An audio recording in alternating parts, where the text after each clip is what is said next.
মাত্র 10 মিনিটে চায়ের কাপে পুডিং তৈরি করব।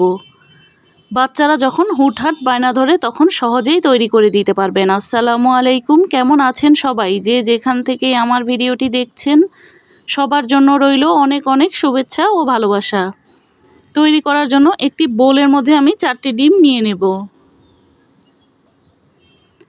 সাথে দিয়ে দেব 4 টেবিল চামচ চিনি।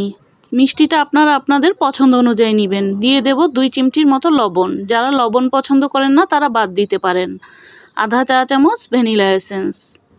এবার একটি হ্যান্ড উইক্স দিয়ে খুব ভালোভাবে ফেটিয়ে নেব যতক্ষণ না পর্যন্ত চিনিটা পুরোপুরি না গলে।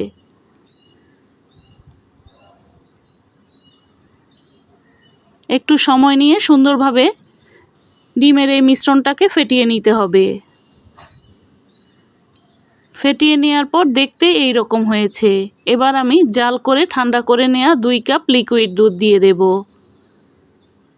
দিয়ে দেব 4 টেবিল চামচ গুঁড়া দুধ। চাইলে এখানে লিকুইড দুধটাকে জাল করে ঘন করে দিতে পারেন। এবার হ্যান্ড উইক্স দিয়ে খুব ভালোভাবে মিশিয়ে নেব যেন কোনো রকম দলা পেকে না থাকে।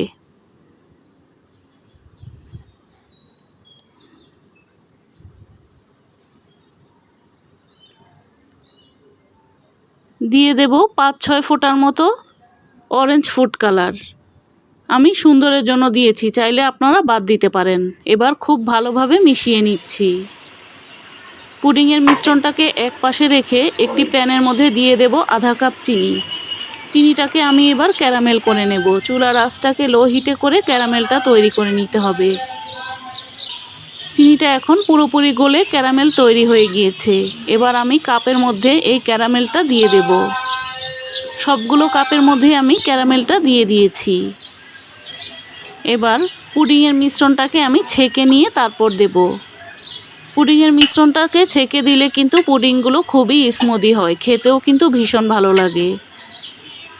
সবগুলো কাপের মধ্যে আমি পুডিংয়ের মিশ্রণটাকে ঢেলে দিয়েছি। চুলায় একটি পাতিল বসিয়ে পানি দিয়ে দিয়েছি, একটি স্ট্যান্ড বসিয়ে দিয়েছি।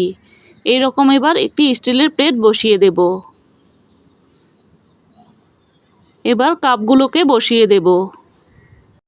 কাপগুলোর উপরে একটি ঢাকনা দিয়ে ঢেকে দিচ্ছি যেন ঢাকনা থেকে পানিটা ঘেমে পুডিংয়ের মধ্যে না পড়ে। চাইলে ফয়েল পেপারও দিতে পারেন। এবার পাতিলের ঢাকনাটা উপরে দিয়ে দিচ্ছি। 10 মিনিট বেক করে নেব। 10 মিনিট পর ঢাকনাটা খুলে দেখাচ্ছি। একদম 10 মিনিটই সময় লেগেছে। এবার আমি এগুলোকে ঠান্ডা করে মোল্ড আউট করে নিয়েছি। এরকম ছোট ছোট 7টি কাপের মধ্যে আমি এই পুডিংগুলো তৈরি করেছি। দেখেই বুঝতে পারছেন কতটা সুন্দর হয়েছে। হুটহাট বাচ্চাদের বায়নায় কিন্তু এই রকম পুডিংগুলো তৈরি করে দিতে পারেন। খেতেও কিন্তু অসম্ভব মজার হয়েছিল। আবারও দেখা হবে নতুন কোনো রেসিপি নিয়ে।